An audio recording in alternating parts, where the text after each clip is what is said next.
Bueno, y nos queda la última charla de esta mañana, y que la va a presentar el doctor Pablo Barraza.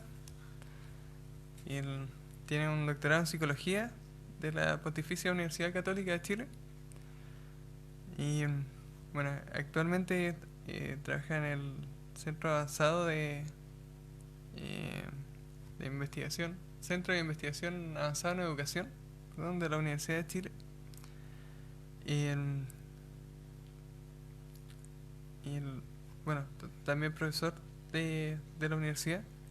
Sus estudios principalmente eh, abordan la relación o la interacción que tienen las actividades con, eh,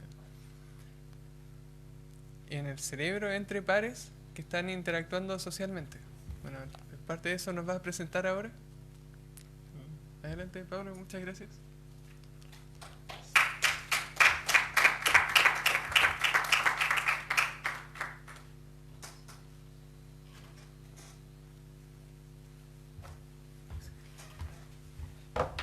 Cambalache.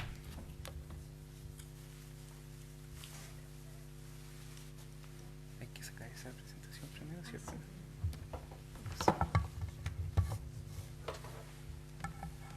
Esperemos primero que se...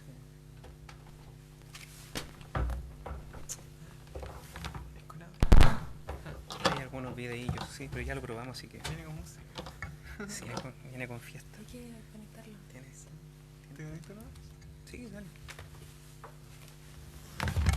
Uy. Eso. No, pero ahí va a quedar, mira. Ya, vale. Está hecho para eso. Perfecto. Sí. Déjala ahí, por favor. Gracias.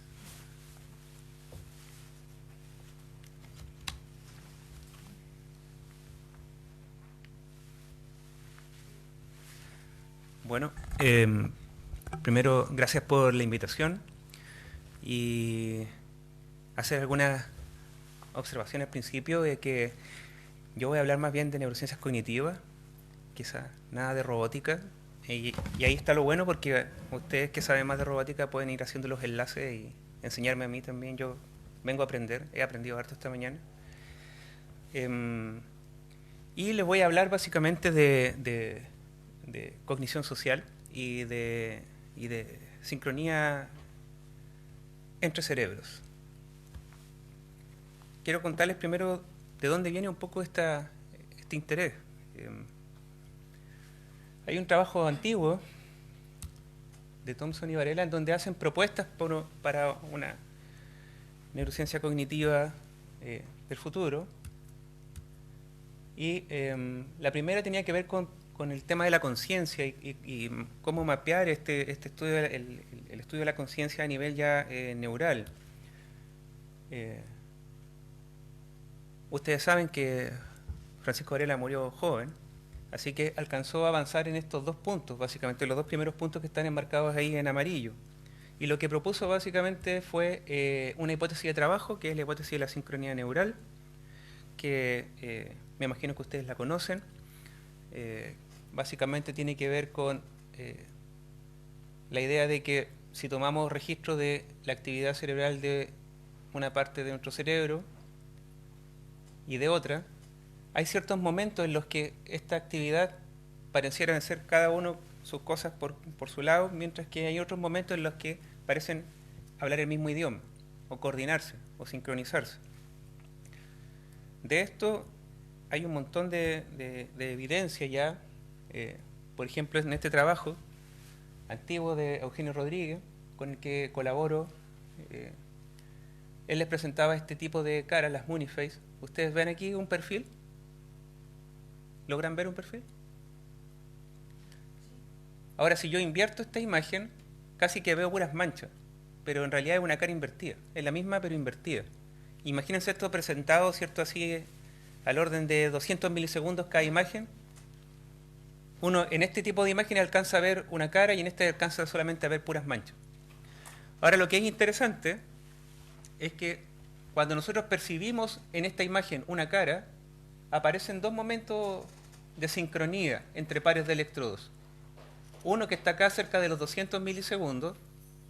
Luego fíjense, hay un desarme, una desincronía para luego volver a sincronizarse, que serían las líneas negras, ya cerca de los 600 milisegundos. Y fíjense que cuando yo no percibo algo con sentido, solo veo manchas, no tengo esta sincronía temprana y luego tengo una pequeña sincronía hacia el final. ¿Por qué razón? Porque aquí al final las personas tenían que apretar el botón para decir si acaso ven o no ven algo. Entonces este más bien sería una cosa como percepción, coma, acción. Y si se fijan, ¿cierto? Es transitorio, o sea, dura poquito, dura un rato la percepción, luego hay un desarme para volver a sincronizarse. Como se decía temprano en la mañana, ¿cierto? No estamos pegados en un solo estado ni tampoco ultra caótico, sino que es como que vamos pasando de un momento a otro. Bueno, y este fenómeno se ha encontrado en distintas escalas, desde un par de neuronas hasta un grupo ya más grande de neuronas y también del registro ya de superficie. Por lo tanto, estos puntos que eran propuestas en su momento han ido siendo testeados empíricamente y chequeados, pero este quedó inconcluso, que era la idea de cómo la cognición está anclada también a las relaciones que nosotros establecemos con otras personas o con el mundo, básicamente. Lo que queda mejor plasmado en otro escrito, con el punto 3 acá, en donde se plantea que la cognición como un fenómeno intersubjetivo, o estas frases como que esta mente es esa mente, o la codeterminación entre yo y los otros. Entonces, esta idea es la que a mí me interesa investigar, y lo he enfocado principalmente en los tipos de interacciones cooperativas y competitivas que tenemos los seres humanos. Entonces, más aún hoy día, digamos que ya todos sabemos, ¿cierto?, con esta explosión social que ocurrió en Chile, donde justamente se está debatiendo el modelo. Conservamos, ¿qué queremos conservar y qué queremos cambiar?, diría Maturana, ¿cierto? Queremos conservar algunos rasgos de la competencia, nos parecía interesante este sistema competitivo, en ese caso habría que mejorar nomás el modelo, o lo queremos cambiar por uno que sea más fraterno, colaborativo, etc. Entonces, se me cruzan estas ideas y empiezo a investigar entonces con respecto justamente a las relaciones cooperativas en los seres humanos. Me encuentro con estudios bastante interesantes, como por ejemplo este de Tomasello y Parniken, quienes plantean que esta actitud de querer cooperar con los otros aparece temprano en los seres humanos, cerca de los 18 meses de edad. Y en este estudio además hizo una comparación con chimpancés y se vio que aparecía también algo parecido, pero era menos robusto. Les quiero mostrar unos videos para que veamos un poco esta historia, a ver si funciona. Fíjense ustedes. Voy a poner pausa un poquito. Ahí está el investigador. Y hace como que, ¿cierto?, como que no puede entrar, y ahí hay un niño pequeño que está mirando. Vamos a ver.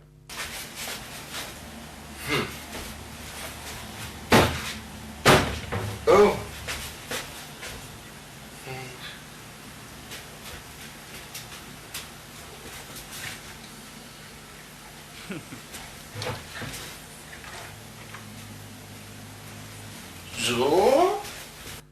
Eso que acaba de pasar ahí es súper complejo en términos cognitivos.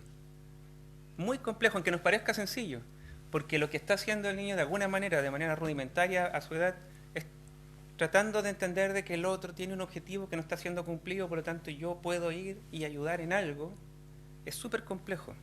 Sigamos viendo otros escenarios parecidos. Ahí él hace como que pone algo y se le caen cosas, ¿ven?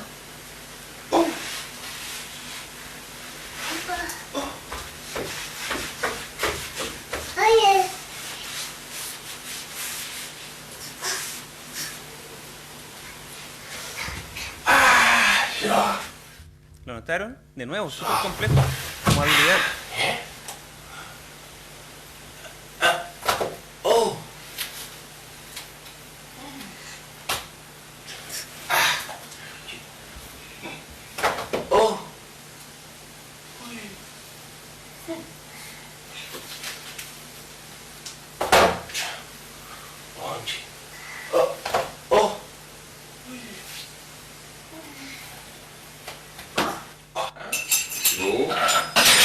Esto ya es un poco más complejo. Cae algo y no puede meter la mano, ¿cierto?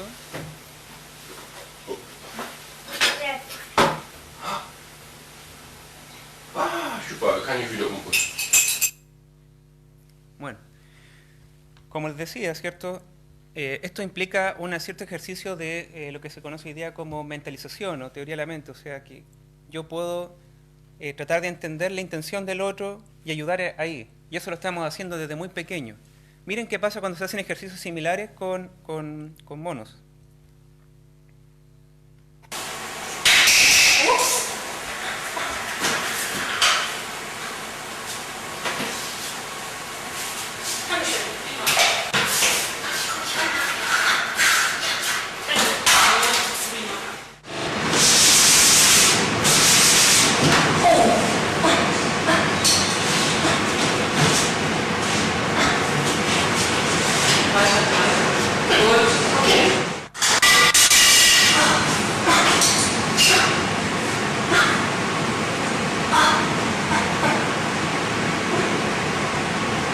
Se toma su tiempo, ¿eh? No está...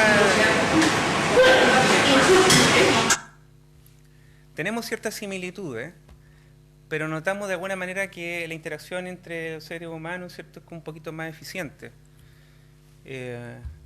Y como les explicaba, ¿cierto?, tiene esta componente compleja de que requiere que el niño comprenda el objetivo del otro, ¿cierto?, y una cierta actitud altruista también. Con respecto a cooperar y competir, también esto se ha visto que es una conducta que aparece tempranamente en niños pequeños y tiene la característica siguiente, y es que en los seres humanos se nos da con harta facilidad la idea de colaborar y además de compartir las ganancias derivadas de haber hecho un trabajo juntos, cosa que les cuesta mucho, mucho, mucho a los monos. Los monos trabajan juntos, pero les cuesta compartir las ganancias. Les muestro esto como para ir viendo diferencias. Acá le voy a mostrar un video en donde hay dos monos que tienen que trabajar juntos para ganar algo y vean qué pasa. Aquí lo que hay, hay un mono ahí que this first chimpanzee is pulling hay at una the cuerda. door, trying to get into the room. There's some food in there behind the tire. Now you can see the chain. The chain leads into ¿Ven la a cuerda? separate room. Llega And otro. here comes another individual who can release the Y por door, decirlo así lo ayuda and he does. a salir. So they need to Y no pull pasa nada. simultaneously for it to work together. Ahora, fíjense lo siguiente. Cuando son ese tipo de cosas, los monos lo hacen súper bien. O sea, no hay ninguna recompensa, como se ayudan, básicamente. En este caso, hay un tablón aquí con comida, acá y acá. Y para poder comer, los monos tienen que tirar ese tablón hacia allá. Pero el asunto siguiente, el desafío es que un solo mono no lo puede hacer. Tienen que hacerlo con otro mono. Vean qué pasa. And so here you can see comes the first chimpanzee, and she will come to the rope, and she knows not to pull it. She inhibits pulling it. She goes and gets her partner, Ahí va a buscar a su already amigo, pretty amazing, lo libera and primero. they pull in together. Tiran But notice juntos. that they each have their own food. Each of them has food on their end of the board, Sí. so they don't have the problem of Cada dividing uno up the come. spoils ¿Ven? of their Tiran y comen. collaboration. And so they do quite well. Now in the second variation, Hasta ahí todo bien, y uno podría sospechar que entonces están cooperando entre sí. Pero aquí está la prueba de fuego. Y es que es el mismo ejercicio, solo que un solo puesto tiene la comida. Al medio tiene la comida. Veamos qué pasa. here comes the same individual doing the same thing and going to get her partner in the same way, but now the food is in the middle of the board, and they have the problem of how to divide it up. Entonces se ayudan, And you can see pero hay uno que one chimp se is apura y se lo come reluctant to todo. pull, the other one pulls quite vigorously and then takes all the Y food el otro at the queda end. mirando. So on the very next ¿Ven? Ahora, esta misma actividad se va a hacer con niños pequeños y vean lo que pasa. Lo mismo, esencialmente, aquí está la cajita, ellos tienen que hacer algo juntos para sacar el... doing the Son same gomitas, task. son Here they pomocitos will de come goma. in, and this time the food is in the middle. It's trivial when the food is on either end, so I'm going to just show the time where it's in the middle. Here they come, Entran corriendo, They have little bowls for their Sacan sus gummy bears. baldecitos. And now they're both going to pull. There are 4 gummy bears in the middle of the board. You can barely see them Se there. tiran. Now, ¿cierto? interestingly, the first Pero child vean, comes over, siempre hay kind uno of like the que dominant va como chimp, primero, and ¿cierto? starts to take some, but he doesn't take all of them. He only takes 1, actually. And then the Ahí other empieza la child comes interacción, over pues dice, mira, yo no tengo ninguno. ¿cierto? and starts to take 3, and he says no. The first one says no, and they work it out so that now this second child here takes 2. Se The first reparten. child takes his 2, and otro they se lleva divide los them suyos para allá. equally. So not only do they divide them equally in this case, they trust that they Se can work it out in comparan, future. ¿cierto? Bueno, a nosotros se nos da muy bien eso de trabajar juntos, colaborar, pero además compartir el crédito versus otras especies. Entonces, se ha planteado que en el caso de otras especies, estarían trabajando más bien en algo que se denomina el modo yo, que sería algo así como que moverse por intereses propios y principalmente competitivos. Eso no quita que yo pueda trabajar en grupo. Yo puedo trabajar en grupo, pero al final del día yo me quiero llevar todo el crédito.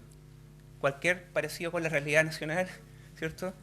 Con respecto a llevarse todo,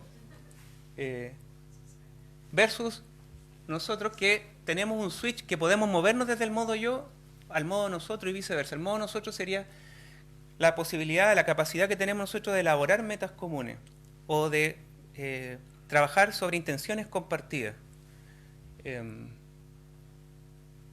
Este ejercicio, digamos, es interesante y nosotros podemos hacer ese switch, pasar de un estado al otro estado.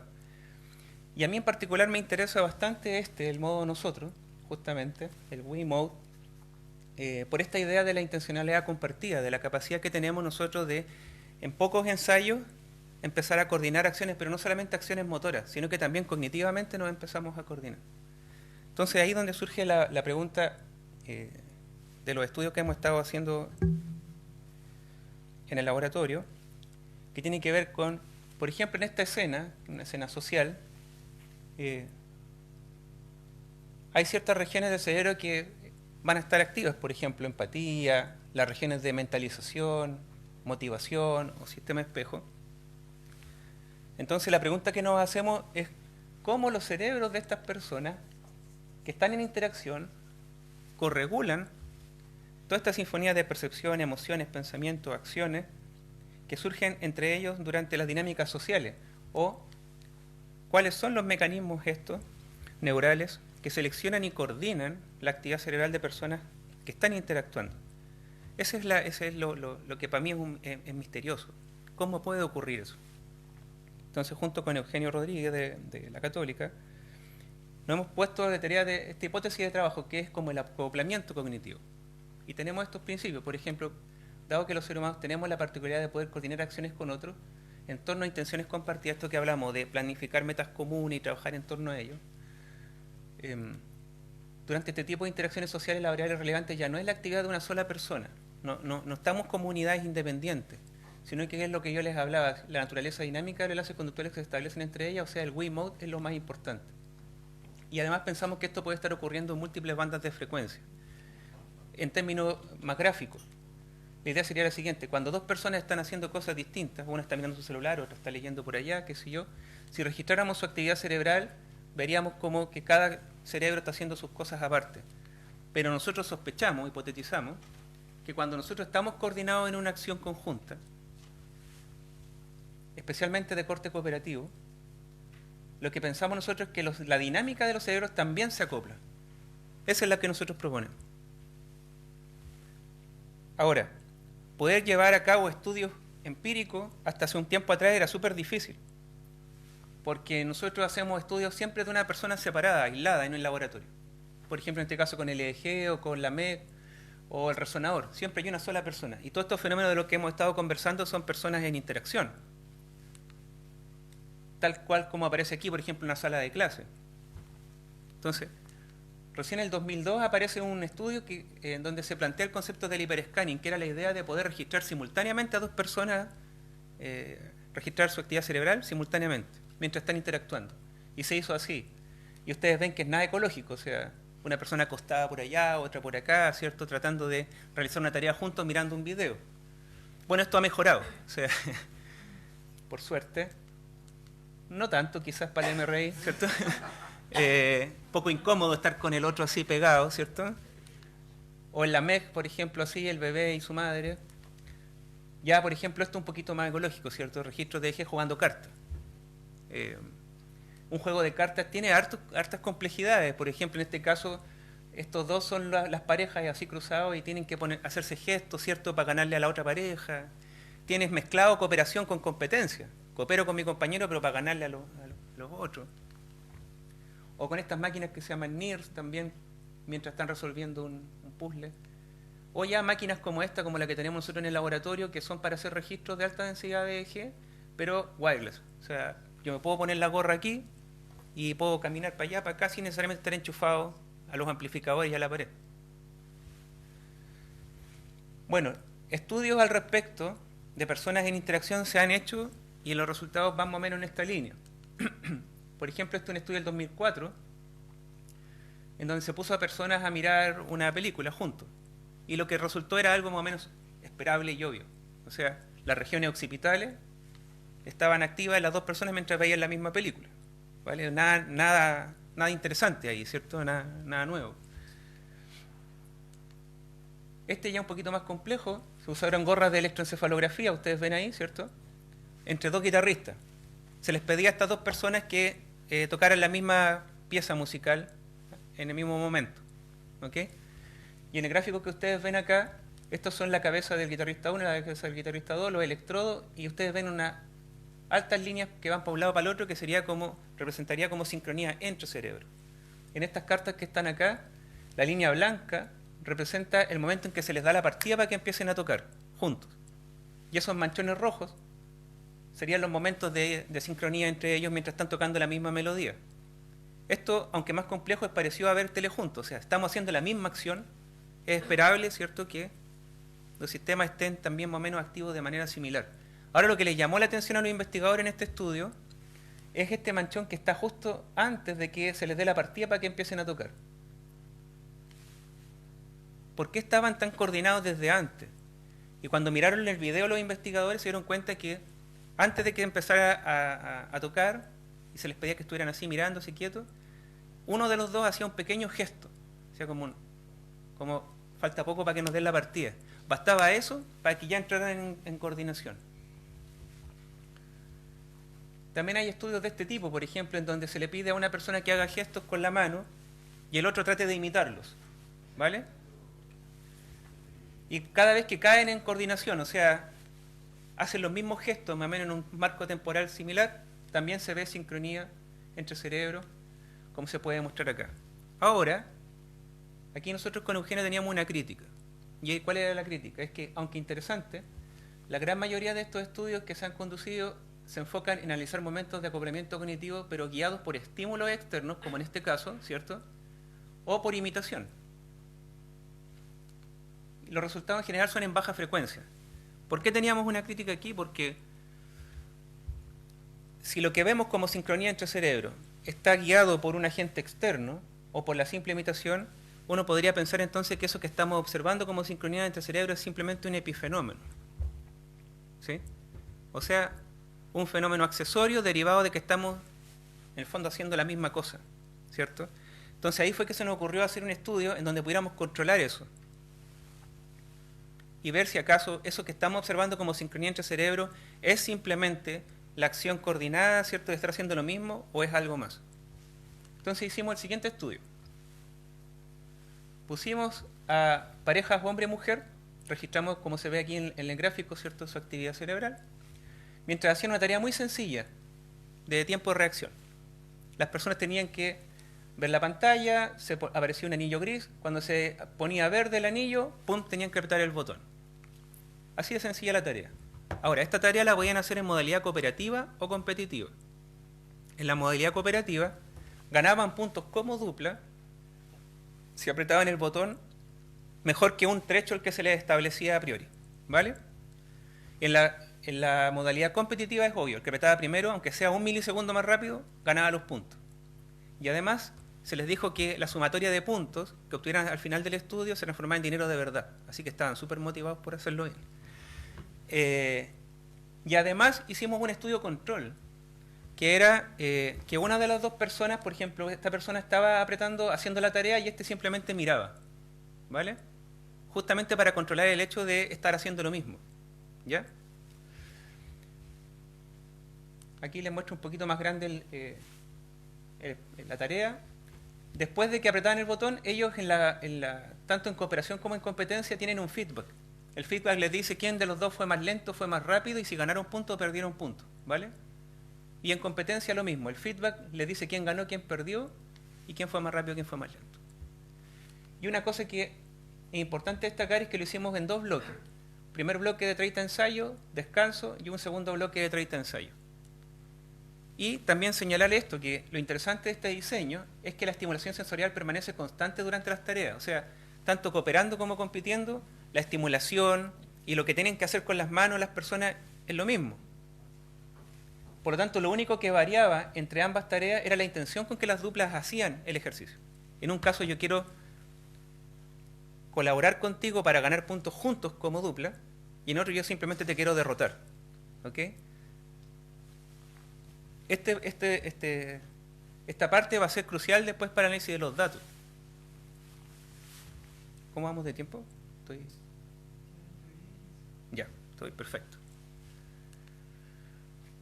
Primero le voy a presentar los resultados conductuales.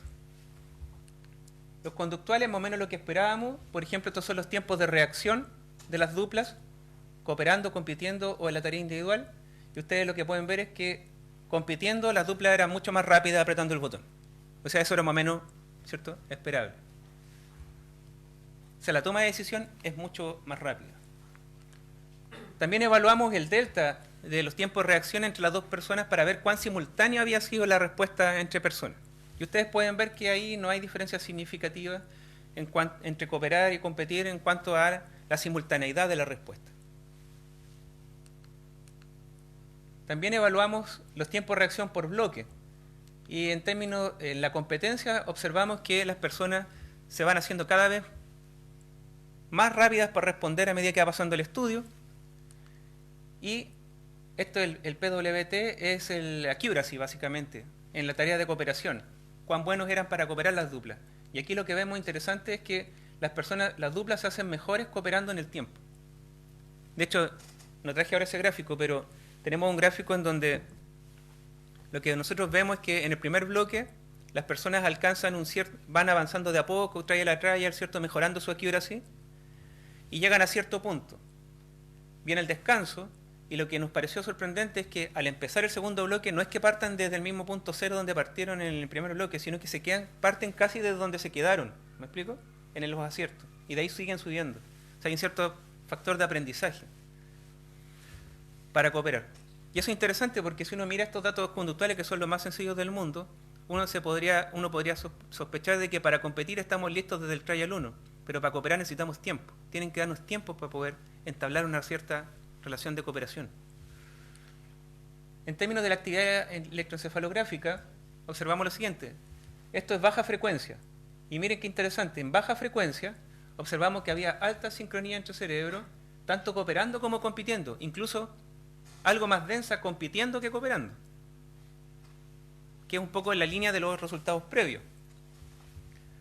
Nosotros entonces tomamos estos datos y los correlacionamos con los tiempos de reacción, y también lo que encontramos aquí es que esta sincronía entre cerebros en teta correlaciona con los tiempos de reacción, es decir, mientras más rápido me hago respondiendo como dupla, más alta es la sincronía entre cerebros en teta. Por lo tanto, lo que nos hace sospechar este resultado es que el acoplamiento teta entre cerebros estaría vinculado con aspectos comunes entre las interacciones cooperativas y competitivas, tales como procesos ejecutivos para el control de la coordinación motora entre sujetos. Ahora, aquí hay que hacer un alcance, y es el siguiente. La coordinación que yo alcanzo cooperando no es idéntica a la cooperación que se observa compitiendo. Quiero decir, la coordinación motora compitiendo es solo una casualidad. ¿Por qué? Porque dado que los dos quieren ganarse, ¿cierto?, apretan el botón muy rápido. Y si uno los mirara así en el tiempo, esos tiempos de reacción, pareciera como que están moviéndose muy coordinados, como si se hubieran puesto de acuerdo, pero no se están poniendo de acuerdo. ¿Me explico? Versus cooperando, en donde cooperando lo que hay es una cuestión harto más compleja. Yo no quiero apretar el botón más rápido siempre. A veces lo quiero apretar más lento, porque lo que quiero hacer es encontrarme con el otro, ¿cierto? Para cooperar. Mientras que compitiendo, la única condición es cada vez más rápido, cada vez más rápido. Por lo tanto, esta sería una verdadera coordinación entre sujetos motoras, y esta sería una cosa así como, no sé si simulada o espuria o qué sé yo. De todas maneras, independiente de si fue una coordinación buscada o no, o de casualidad, interesantemente igual aumenta la sincronía en teta entre cerebro, y eso correlaciona con los tiempos de reacción. Ahora, nosotros también analizamos estos datos en alta frecuencia, y aquí es donde encontramos el resultado como clave, que es en gamma. Ustedes pueden ver la diferencia. En alta frecuencia observamos alta sincronía entre cerebros cooperando y nada compitiendo, básicamente. Entonces esto nos pareció interesante, pero también había que analizarlo un poquito más. Entonces comparamos ahí la línea gruesa sería cooperación en gamma, y esto que está aquí, como una línea puntuada que va por acá, es sincronía analizada con esto que se llama los shuffle data, que es como mezclar gente que no hizo la tarea junto, ¿ya? Crear nuevas duplas y hacerle el cálculo de sincronía, para ver si acaso lo que estábamos viendo era una sincronía espuria o es realmente derivado de lo que están haciendo las personas. Y ustedes pueden ver que se aleja bastante la sincronía cooperando en gamma de la espuria, también la compitiendo. Entonces, dado que yo les había contado que al comienzo, que cooperar o competir en la tarea que hicimos nosotros en el laboratorio era idéntica a la estimulación, idéntico a los movimientos de las manos y todo eso, y que la única diferencia tenía que ver con la intención con la que yo hago la tarea, entonces nos hace sospechar que quizás este gamma que estamos viendo acá sea un potencial marcador electrofisiológico de esto que denominamos la intencionalidad compartida, o esta capacidad que tenemos de irnos poniendo de acuerdo, de ir coordinando y acoplándonos cognitivamente con el otro cuando cooperamos. Ya con esto voy terminando. Así que nosotros sospechamos de que aparecen al menos, ¿cierto?, dos tipos de mecanismos. Uno que es más básico, que es gatilado por la ejecución simultánea de acciones, que sería representado por la sincronía entre cerebro en baja frecuencia. Y este otro modo un poco más complejo, que tiene que ver con coordinar acciones en torno a intenciones compartidas, que tendría que ver con la sincronía entre cerebro en alta frecuencia. Antecedentes en esta línea ya están empezando a aparecer, por ejemplo, esta publicación en donde se encontró que el área 9, en la región medial de la corteza prefrontal, estaría vinculada justamente con la conjugación de mi intención con la intención del otro, y que es bastante específica para hacer eso. O este otro, por ejemplo, también regiones mediales de la corteza prefrontal, en donde se reporta que esta región del cerebro en particular tiene que ver con cómo yo regulo mi conducta actual de acuerdo con la predicción que yo hago de lo que tú vas a hacer en el futuro.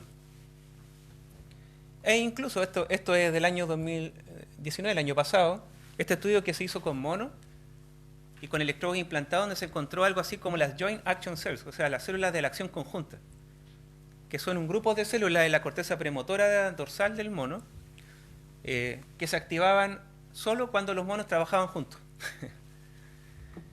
Y ya con esto cierro, contarles que tenemos un estudio en construcción, porque nos preguntamos si acaso gamma tiene que ver con la intencionalidad compartida y tal. ¿Qué pasa si manipulamos el nivel de confianza entre las duplas? Si acaso manipulamos la confianza entre uno y el otro, y si eso acaso afecta justamente la sincronía en gamma. Entonces ahí hicimos toda una cosa, armamos dos grupos. A un grupo le hacíamos una tarea engañosa antes de que hiciera la tarea de cooperación para que desconfiaran entre sí. Fuimos muy malos en eso. Y hicimos después los controles conductuales y efectivamente desde la línea base de todas las duplas era siempre sí, confío más o menos 4. Estamos hablando de una escala de 7 puntos. Y después de la manipulación de confianza decían, confío 2, o sea, o 1, nada, este otro no entendió lo que había que hacer, se quejaban. Y el otro grupo no, al revés. Lo hacíamos que confiaran más todavía el uno en el otro. Y estos datos todavía no están bien analizados y todo, así que simplemente es como un adelanto. Pero lo que se puede ver es que teta está ahí siempre, como lo vimos recién. Acá también hay gamma, pero cuando uno desconfía, ustedes pueden ver que es menos densa la red que cuando uno confía en el otro. ¿Me explico? O sea, sí hay una modulación de esa sincronía en gamma. Luego voy a analizarlo mucho mejor para poder mostrárselo, si es que me invitan de nuevo. Con esto me retiro agradeciendo, y obviamente este trabajo uno no lo hace solo. Entonces, son parte de las personas que colaboran conmigo en estos tipos de estudios, y ustedes ven que con mucho esfuerzo los llevé a Harvard, a todos, pero que es una chopería que está en Bellavista, en Santiago. Se graduaron todos con honores, especialmente este que está aquí. Nada, bueno, muchas gracias.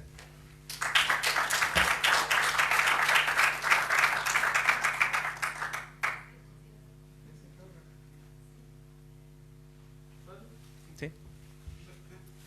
Obviamente las neuronas o los áreas cerebrales no Sí. están directamente conectadas, entonces todavía no Claro. se está como interpretando si es desde cierto punto de vista todavía sigue siendo un epifenómeno o una especie de marcador y nada más. Sí. ¿Cómo lo ves tú? ¿Cómo lo interpretas? Lo hemos conversado harto con Eugenio, porque es lógico, ¿cierto? No hay continuidad material. Pero lo que hemos ido revisando con estos últimos textos que presenté es que, bueno, esta es la hipótesis que nosotros tenemos. Le llamamos la hipótesis de los dados cargados. ¿Ah? Tiene que ver con lo siguiente. Por ejemplo, si yo tengo 2 dados, ¿cierto? Y los lanzo, ¿cuál es la probabilidad de que me salga un número, digamos, un sexto, ¿cierto? Todo el tiempo. Pero si yo limo una cara, ¿cierto? La probabilidad de que me aparezca otro número va aumentando, ¿verdad? Esto traducido al lenguaje de fase, digamos, de gamma, nosotros pensamos que al comienzo de las interacciones cooperativas, cada unidad tiene n fases de gamas posibles y es muy difícil que se encuentren. Pero a medida que van interactuando, la reciprocidad en la cooperación o el feedback que ellos van viendo les va ayudando para ir como regulando, funciona como parámetro de control, pensamos nosotros, y va reduciendo las fases posibles de gamma, y eso hace más probable que se encuentren estos dos sistemas. Esa es una hipótesis. La otra, que es más estructural, tiene que ver con estas regiones particulares que operan justamente como para hacer calzar lo que yo quiero hacer con lo que yo creo que el otro quiere hacer, ya que estas regiones prefrontales mediales. En tal caso, no es que se estén conectando así, sino que simplemente, dado que los dos tenemos un sistema más o menos parecido, si estamos enganchados con la misma intención haciendo la tarea, con el paso del tiempo esto va regulando la dinámica del sistema hasta hacernos más fácil caer en fase. Eso es más o menos lo que pensamos. Y la otra pregunta es que esta es una tarea donde el timing es súper importante. Entonces, uno esperaría que, claro, las fases de gamma tienen que alinearse y eso asegura o fomentaría que el timing de la tarea no sea el mismo. Pero cuando es una tarea ya a largo plazo, cuando es una operación, es un objetivo un poco más abstracto, si tú quieres, no el timing da lo mismo, sino que lo que tú. Sí, ahí ¿Manifestaría esto o no sé? sí, eso hay que testearlo, porque de hecho es lo que le hemos dado vuelta. ¿Cómo podemos hacer una tarea de cooperación sin decirles que cooperen? ¿Cachai? Entonces, No, sin decirle comer ahora, sino que... claro, por ejemplo, una cuestión, no lo hemos hecho, pero que se nos ha ocurrido es como, por ejemplo, poner a personas en una sala con estos casquitos que son inalámbricos, qué sé yo, y ponerle algunos elementos sobre la mesa y pedirles que la tarea es que inventen un juego, por ejemplo, juntos, inventen un juego juntos. No importa si es fome, está bien hecho, mal hecho, pero es el ejercicio de querer hacer algo con el otro para ganar algo como recompensa, ¿cierto? Algo así hemos pensado, pero es la misma duda que tenemos. ¿Qué pasa ya en contextos de otro orden? Algo muy parecido se evaluó con pilotos. Por ejemplo, en simulador ahí está el capitán y está el copiloto, y simulan un vuelo desde Italia, desde Roma a Pisa, en el simulador, y les ponen cascos y todo. Y se sabe de antemano que hay momentos que se requiere mucha coordinación, que son el despegue y el aterrizaje. Y cuando están en vuelo no se requiere mucha coordinación. Y ahí lo que se observó es que también hay harta sincronía entre cerebros, digamos, en la fase de despegue y en la fase de aterrizaje. Pero no es tanto como lo que tú dices, porque igual tienen que haber cosas que sean así, timing, coordinadas. Por ejemplo, si yo bajo la palanca acá, el otro tiene que necesariamente apretar el botón acá. Yo entiendo para dónde va ahí, pero hay que pensar ahí, no tanto la cuestión técnica, sino que más bien el experimento. ¿Cómo lo vaya a cranear para poder registrarlo? Porque el análisis tiene que ser el mismo, o sea, no va a cambiar el análisis. Yo creo que ahí habría que analizar más bien, así pensándolo muy rápido, quizá ya la sincronía de fase no serviría. Habría que utilizar algún otro método en donde se evalúe algo así como una cross correlación, con un delay, ¿cierto? Valorando un cierto delay de acción de uno con el otro, yo creo, por ahí. No sé si tú le pones a dos concertistas, no sé, uno de violín y otro, no sé, de piano. ¿Mm? Eso, y hacemos un experimento, ¿no? Sí. Ambas actividades igual. Mira, de músico es con lo que más he trabajado. Incluso se ha hecho con jazz, por ejemplo, en donde incluso improvisando.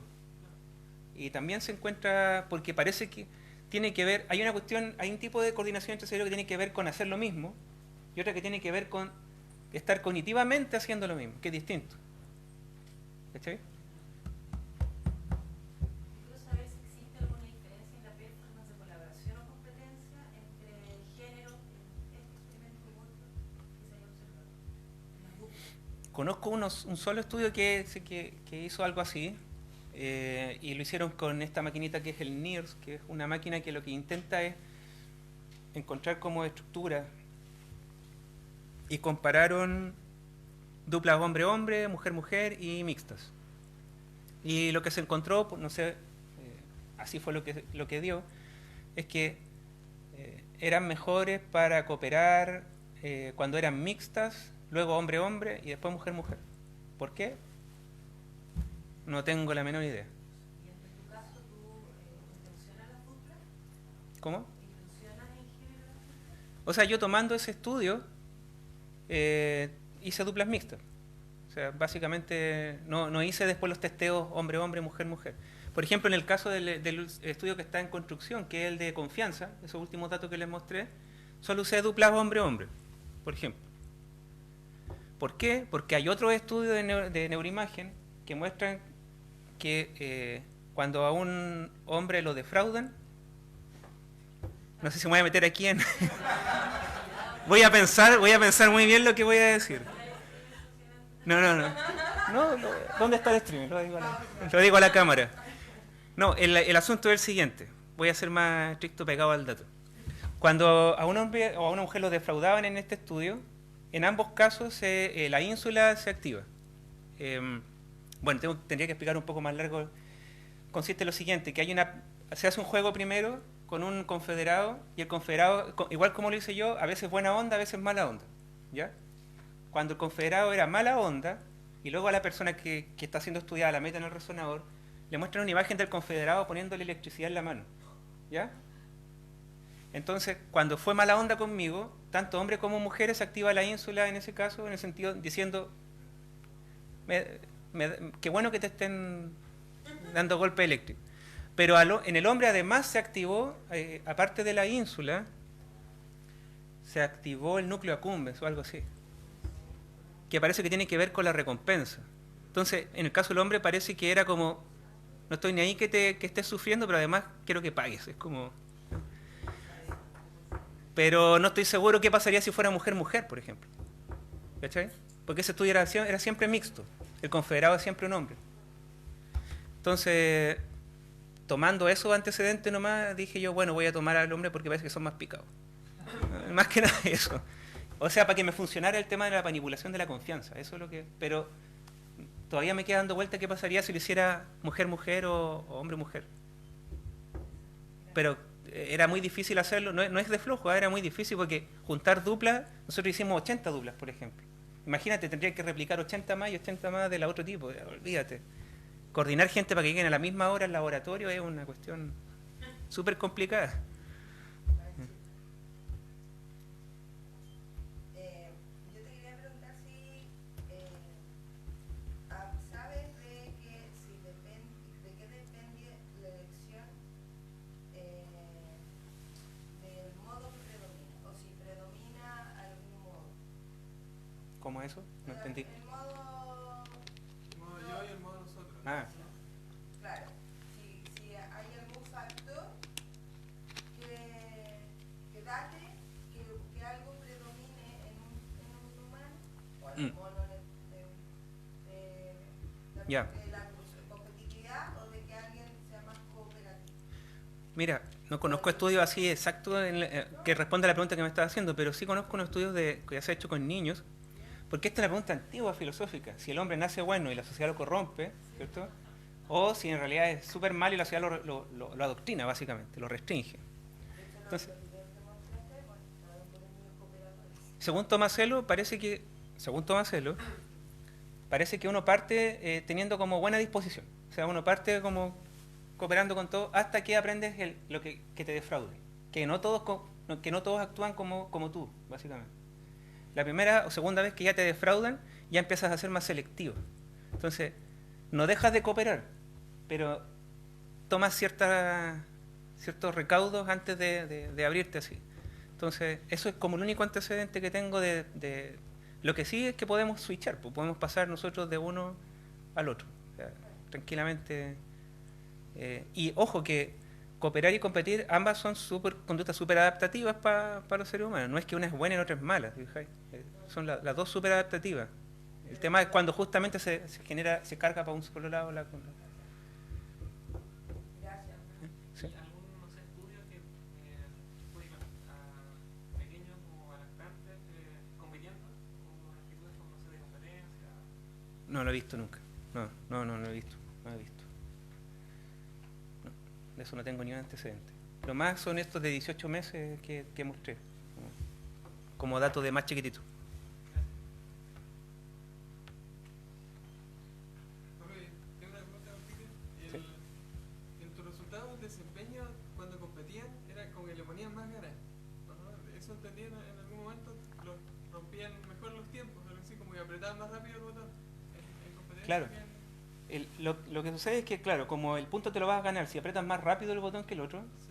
entonces cada vez tu performance, ¿cierto?, se va afinando, tu toma de decisión se hace más rápida. Y de eso también hay estudios que muestran que cuando uno decide hacer eso, te mueves más rápido la mano, pero a costa de algo, a costa justamente del acierto. Es decir, por ser muy rápido, a lo mejor yo puedo apretar el botón antes, tratando de hacer anticipación, ¿cierto?, de cuando aparezca, y a lo mejor eso me impide ganar porque el otro va a apretar bien. ¿Me explico, no? Eso ocurre cuando yo tomo la decisión de querer responder más rápido, pongo en juego también el acierto. Es un trade-off, al parecer. Y en cambio, cooperando, lo que sucede es que no me va a ser muy útil si yo siempre soy más rápido que el otro. Para eso me sirve el feedback. Si yo fui demasiado rápido y el otro fue algo lento y perdimos puntos, ¿qué mensaje me estaba dando el feedback? Fíjame, a los dos nos está diciendo cosas distintas. Uno está diciendo, demórate un poquito, y el otro, apúrate un poquito, porque la idea es que nos encontremos. Entonces, como Claro, un... y cuando cooperan tienen que apretarlo más o menos de forma sincrónica. Claro, Eso- tienen que ir eso es lo ajustándose los para ganarle a puntos. un trecho. Claro, exacto. Ya. Ah, ok, ya no había cachado eso. Sí. ¿Eso? ¿Ya? Bueno, muchas gracias. Muchas gracias.